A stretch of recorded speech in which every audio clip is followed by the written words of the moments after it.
nag-iisip na ba kayong regalo para sa sarili nyo? Narito ang aking report.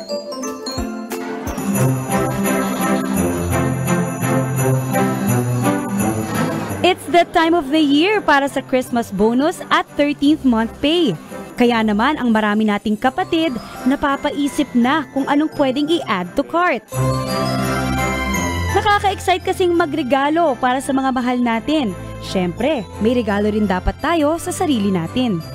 Pwedeng material na bagay, pwede rin namang hindi nakahawakan pero pang forever.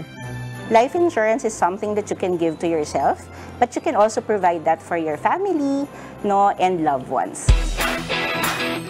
Itong Kapaskuhan nga raw ang perfect timing para mag-invest sa ating future. I'm not saying this because I'm from a life insurance company, So, to begin with, kaya nandito ako kasi naniniwala talaga ako, So, sa akin, maganda siyang pangregalo, especially bare months kasi ito yung time na may extra budget yung mga tao. This budget, like their 13th month, it's not really part of their usual fixed expenses, di ba? So, at least itong bagong pera mo ngayong 13th month, magamit mo siya to build your wealth, to protect your family. Hindi naman kailangang maglabas ng malaking pera para makakuha ng insurance, lalo't may mga abot kayang pagpipilian. Madami pong nagtatanong, paano nyo ba masasabing abot kaya ang isang insurance product? Marami talaga, sa tagal ko na rin talaga, sa life insurance. Feeling kasi ng mga tao yung life insurance pang mayaman lang, Hindi talaga. Actually, the more na wala masyadong liquid funds sa bank, kailangan insured ka Pero abot kaya ba siya? So for me, yung definition kasi ng abot kaya, ano ba yung normally na bibili ng common tao everyday?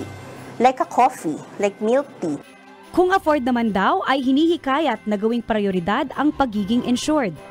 Ang insurance, as low as 70 to 100 pesos a day, mas mura pa sa milk tea, guys, Makakuha ka na, Tapos lifetime cover na siya. Lifetime worry-free kasi insured ka na. Nandun yung, parang security, financial security, and peace of mind when you are covered for life.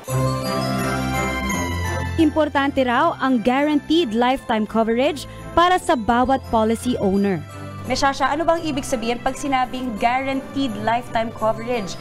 Buti na bring up mo rin talaga siya, kasi parang yung iba gusto term insurance lang, insured ka lang for 1 year, 2 years, Ako as a mom, I think you're also a mom. Yes, I Tama am. ba, ma'am? Mom of 3. Yes, okay. So, mga breadwinners, kahit walang anak, basta merong nagde-depend sa'yo financially, I guess having that lifetime guaranteed protection is very, very important. Sabi nga nila, hindi araw-araw Pasko. Kaya naman maaga pa lang, pag-isipan na kung saan ninyo ilalaan ang mga matatanggap nyong bonus at aginaldo.